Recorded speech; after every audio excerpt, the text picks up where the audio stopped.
Hello friends, good morning. Very very good morning to all of you. कैसे हैं आप लोग सभी? आई होप सो कि आप सभी लोग बहुत ही अच्छे होंगे। आप सभी का बहुत बहुत स्वागत है आज के इस धमाकेदार और ताजा तरीन सेशन में, जहां पे हम लोग देश दुनिया के करंट अफेयर्स के बारे में बहुत ही अच्छे तरीके से विस्तार पूर्वक चर्चा करने वाले हैं।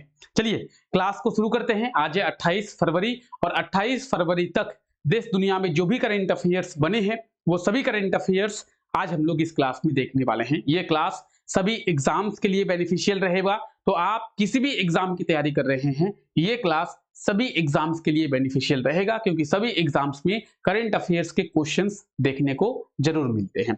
चलिए क्लास शुरू करते हैं। क्लास का पीडीएफ टेलीग्राम पे मिल जाएगा। टेलीग्राम का लिंक नीचे डिस्क्रिप्शन में दिया हुआ है, तो आप हमारे टेलीग्राम चैनल को जरूर ज्वाइन कर ले। टेलीग्राम पे आप लोगों को सभी क्लासेस के पीडीएफ आसानी से मिल जाएंगे, तो आप डाउनलोड कर सकते हैं। चलिए आज के इस क्लास को शुरू करते हैं और देखते हैं करंट अफेयर्स के बारे में। आप लोग साथ ही साथ आंसर भी करते हुए चले, अगर आपको आंसर पता हो तो। सबसे पहला करंट अफेयर है कि भारत सरकार के द्वारा स्टार्टअप को बढ़ावा देने के लिए किसके साथ समझौता किया गया है। आपको पता होगा कि लगातार भारत सरकार स्टार्टअप को बढ़ावा दे रही है। भारत सरकार चाहती है, या फिर हम लोग अगर किसी भी राज्य की सरकार की बात करें तो वो भी चाहती है कि भारत में स्टार्टअप ज्यादा बढ़े, लोग अपना खुद का स्टार्टअप शुरू करें। इससे क्या होगा? इससे वो होगा कि वो तो रोजगार मिलेगा ही जो स्टार्टअप शुरू करेगा, साथ ही साथ उस स्टार्टअप से कई और लोगों को भी रोजगार मिलेगा। जैसे अगर आप कोई कंपनी शुरू करते हैं, आप एक स्टार्टअप शुरू करते हैं, तो ना केवल आपको रोजगार मिलेगा बल्कि आपके कंपनी में कुछ और लोगों को रोजगार मिलेगा जो कि उस कंपनी में काम करेंगे। तो इसीलिए सरकार चाहती है कि हर कोई जो है वो स्टार्टअप करे। इससे क्या होगा? भारत की जो इकोनॉमी है उसको भी फायदा होगा, भारत की इकोनॉमी में भी वृद्धि होगी। तो इसीलिए भारत सरकार जो है वो स्टार्टअप को बढ़ावा देना चाहती है, और इसीलिए भारत सरकार के द्वारा पेटीएम के साथ समझौता किया गया है। ऑप्शन बी बिल्कुल सही आंसर हो जाएगा, पेटीएम। भारत सरकार के द्वारा स्टार्टअप को बढ़ावा देने के लिए पेटीएम के साथ समझौता जो है वो किया गया है, यानी option B will be right answer of this question. Clear है? क्लियर है? ठीक है, आपको समझ में आ गया कि भारत सरकार ने स्टार्टअप को बढ़ावा देने के लिए किस कंपनी के साथ? पेटीएम के साथ। ठीक है, सेम चीजें आपको यहां पर रिटन फॉर्मेट में भी मिलेगी कि भारत सरकार ने देश में बढ़ावा देने के लिए किस चीज को? स्टार्टअप को। क्या हुआ है? पेटीएम के साथ समझौता किया गया।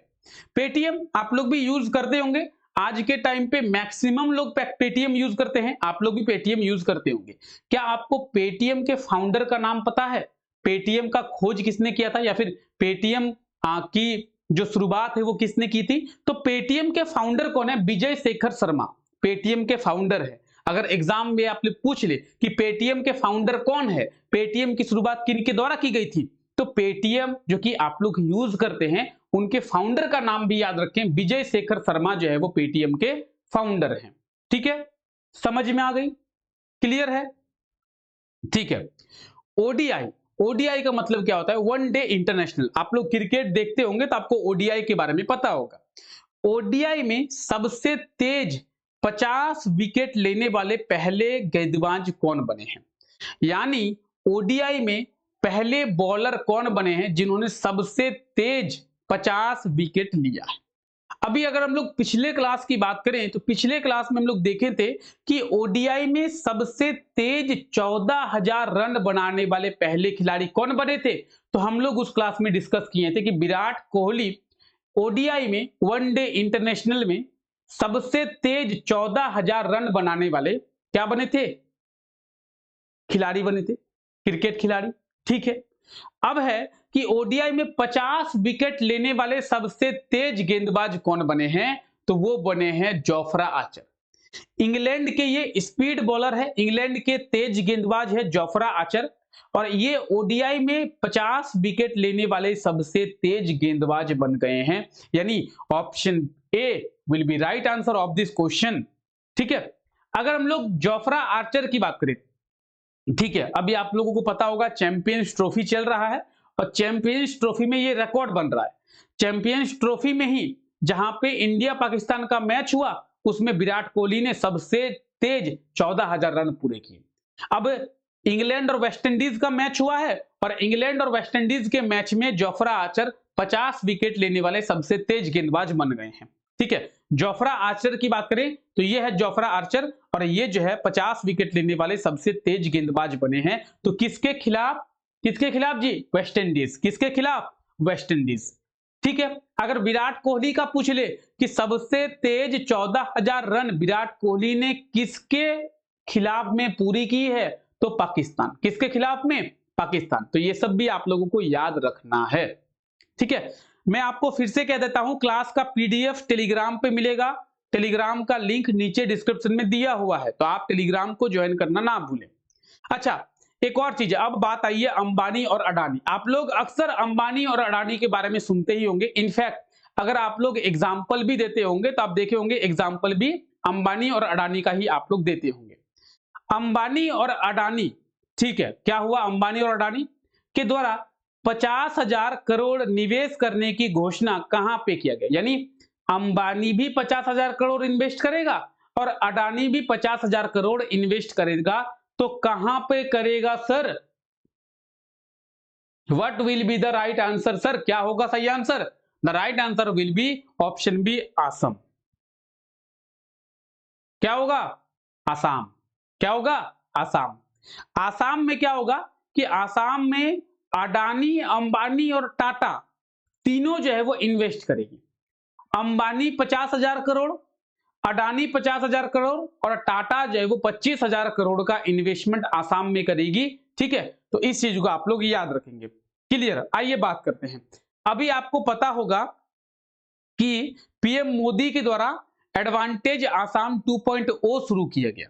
एडवांटेज आसाम 2.0 समिट, और इस आसाम 2.0 समिट में यह फैसला लिया गया है कि अडानी ने कहा कि हम भी आसाम में 50,000 करोड़ का इन्वेस्टमेंट करेंगे। तो अडानी जी कहे कि हम कोई कम है के? मेरे पास कोई कम पैसा है के? बहुत पैसा है मेरे पास भी। थारे पास पैसा है तो मारे पास भी पैसा है। तो अडानी जी भी कह दिए कि हम भी चलेंगे 50,000 करोड़ इन्वेस्ट करने। कहां? आसाम। तो टाटा ने कहा कि 25,000 करोड़ हम भी कर देंगे जब आप लोग कर रहे हैं। तो अंबानी 50, अडानी 50 और टाटा भी 25,000 करोड़ का इन्वेस्टमेंट कर रहे हैं।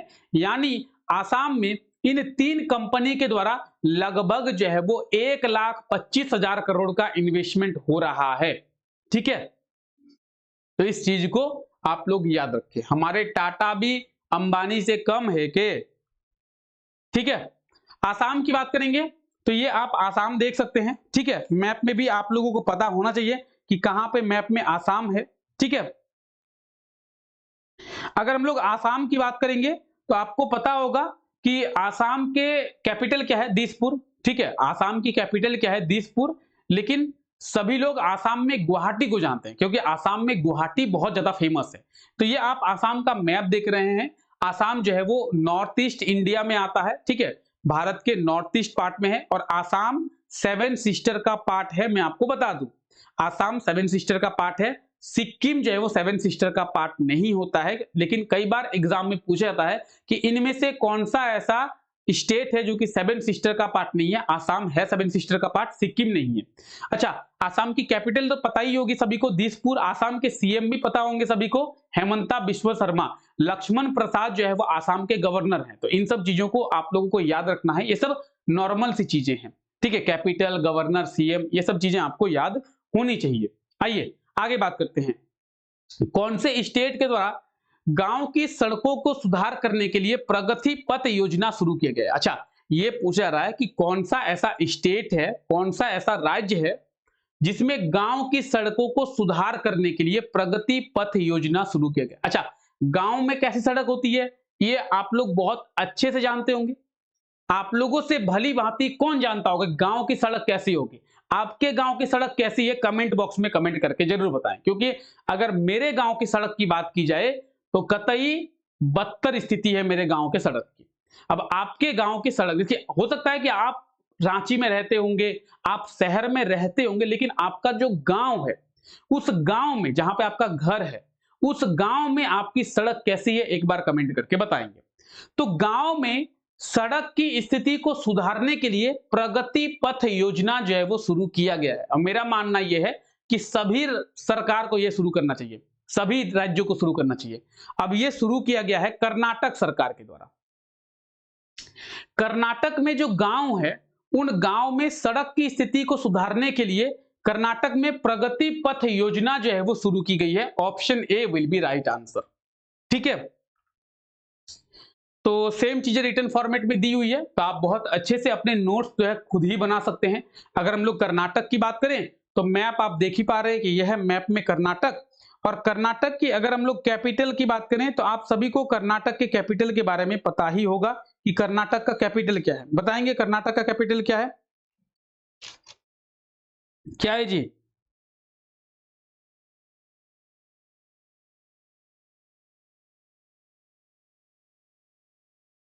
अगर हम लोग कर्नाटक की कैपिटल की बात करें तो सभी को पता होगा बेंगलोर। कर्नाटक का सबसे बड़ा शहर है बेंगलोर। और अगर हम लोग कर्नाटक के सीएम की बात करें तो यह भी पता होगा सिद्धरमैया कर्नाटक के सीएम है। और अगर हम लोग बात करें गवर्नर की तो थावरचंद्र गहलोत। लेकिन आपको याद रखना है मैन कि कौन सा स्टेट कहां पे है, यानी भारत का मैप याद रखना है कि कर्नाटक, तो कर्नाटक पूरे इंडिया में कहां पे है, तो साउथ वाले एरिया में है। हिमाचल प्रदेश, हिमाचल प्रदेश कहां पे है, तो नॉर्थ वाले एरिया में। तो इस तरीके से पूरा मैप आपको याद होना चाहिए। ठीक है, चलिए आगे बात करते हैं। किस राज्य सरकार के द्वारा स्कूलों में तेलुगु भाषा को अनिवार्य कर दिया गया है? अब ये जो स्पेलिंग है यहां पे गलत है, ऐसे होगा।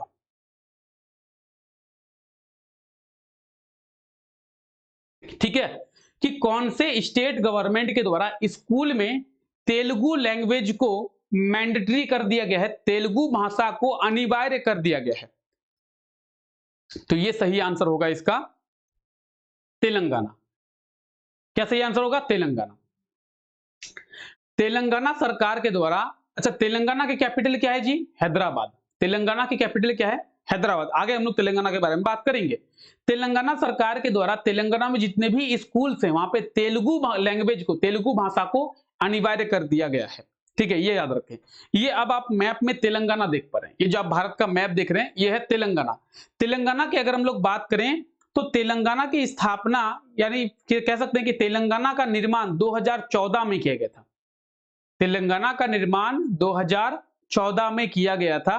तेलंगाना की कैपिटल क्या है? हैदराबाद जो है वो तेलंगाना की कैपिटल है। तो इन सब चीजों को आपको याद रखना है। आइए, कहां पे भारत का पहला bio bank and animal museum को खोला गया है? भारत का पहला बायो बैंक और animal museum. Sir animal museum तो समझ में आ गया, सर ये बायो बैंक क्या है समझाइए। सबसे पहले आंसर देख लेते हैं, तो इसका सही आंसर होगा दार्जिलिंग। वेस्ट बंगाल में है दार्जिलिंग। और इस दार्जिलिंग में भारत का पहला क्या सर, तो बायो बैंक और एनिमल म्यूजियम जो है वो खोला गया है। इसका क्या मतलब है? जो भी एनिमल की पुरानी हड्डियां मिलेंगी, पुराने अवशेष मिलेंगे, उन चीजों को यहां पे रखा जाएगा। तो भारत का पहला बायो बैंक और एनिमल म्यूजियम कहां पे? दार्जिलिंग में। क्लियर? दार्जिलिंग कहां पे है जी? वेस्ट बंगाल में है। ठीक है, वेस्ट बंगाल के दार्जिलिंग में भारत का पहला बायो बैंक और एनिमल म्यूजियम को शुरू हुआ है। दार्जिलिंग के पद्मजानंदू हिमालयन जूलॉजिकल पार्क में इसे शुरू किया गया है। तो पद्मजानंदू हिमालयन जूलॉजिकल पार्क में इसे शुरू किया गया है। इस चीज को आप लोग याद रखेंगे। ठीक है, ये आप देख सकते हैं पद्मजानंदू हिमालयन जूलॉजिकल पार्क, और इसी में बायो बैंक और एनिमल म्यूजियम को शुरू किया गया है। आइए आगे बात करते हैं। कहां पे राष्ट्रीय बागवानी मेला का आयोजन किया जाएगा? राष्ट्रीय बागवानी मेला कहां पे सर? राष्ट्रीय बागवानी मेला बेंगलोर में। अभी बेंगलोर कहां पे है सर? तो अभी जस्ट देख के आए हैं कि बेंगलोर की कैपिटल क्या, सॉरी बेंगलोर किसकी कैपिटल है? तो बेंगलोर जो है वो कर्नाटक की कैपिटल है ना। तो बेंगलोर में राष्ट्रीय बागवानी मेला का आयोजन किया जाएगा। Option A will be right answer, राष्ट्रीय बागवानी मेला बेंगलोर में। आइए नेक्स्ट क्वेश्चन क्या है?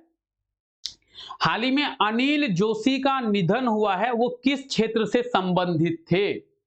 इस प्रकार के क्वेश्चंस भी एग्जाम में देखने को मिलते हैं। अगर आप कोई एग्जाम दिए होंगे तो आपको पता होगा कि इस तरीके के क्वेश्चंस भी पूछ लेता है एग्जाम में कि इसका निधन हुआ है, वो कौन थे। तो अभी अनिल जोशी का निधन हुआ है और ये एक राइटर थे, ये एक कवि थे। ऑप्शन ए बिल्कुल सही आंसर हो जाएगा। अनिल जोशी क्या थे? एक राइटर थे और बहुत ही फेमस राइटर थे। ये थे अनिल जोशी और इनका अभी निधन हुआ है। ये एक बहुत ही फेमस राइटर थे, इन्हें आप लोग याद रखेंगे। ठीक है, ठीक है, क्लियर है जी।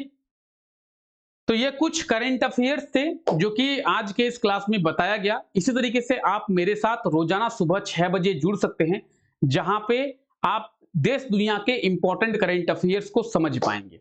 ठीक है, किसके द्वारा म्यूचुअल क्रेडिट गारंटी योजना शुरू किया गया है? ये क्वेश्चन पिछले क्लास में आपसे पूछा गया था। तो क्वेश्चन का सही आंसर होगा सॉरी, निर्मला सीतारमन जी। निर्मला सीतारमन जी के द्वारा म्यूचुअल क्रेडिट गारंटी योजना को शुरू किया गया था। Option C will be right answer. आप लोगों ने बिल्कुल सही आंसर कमेंट करके बताया था। आज के लिए ये रहा आपका क्वेश्चन कि हाल ही में दिल्ली का मुख्यमंत्री कौन बनी है? बताएंगे दिल्ली की मुख्यमंत्री कौन बनी है जी? कौन कौन पॉलिटिक्स में इंटरेस्ट रखते हैं? बताएंगे दिल्ली की मुख्यमंत्री कौन बनी है? Option A B C D, 4 option दिए हुए हैं और आप बताएंगे कि चारों में से सही आंसर क्या होगा। ठीक है, तो जो भी सही आंसर होगा आप लोग कमेंट करके जरूर बताएं कि दिल्ली की मुख्यमंत्री जो है वो कौन बनी है। और अगर आपको डिटेल में पता है तो आप बताएंगे कि दिल्ली में बीजेपी को कितनी सीट मिली है, दिल्ली में आम आदमी पार्टी को कितनी सीट मिली है, दिल्ली की विधानसभा सीट कितनी है टोटल। तो इन सभी चीजों को आप जो है कमेंट करने का भी ट्राई करें। आई होप सो कि आज का ये क्लास आप लोगों को अच्छा लगा होगा। क्लास अच्छा लगा तो क्लास को लाइक जरूर से कर दे, और अगर चैनल पे नए हैं, आप लोग चैनल पे नए ही होंगे तो एक बार सब्सक्राइब भी जरूर से कर दे। ठीक है, तो फिलहाल आज के लिए इस क्लास को यहीं तक रखते हैं। मिलते हैं आप लोगों से नेक्स्ट क्लास में, तब तक के लिए thank you, take care, bye bye.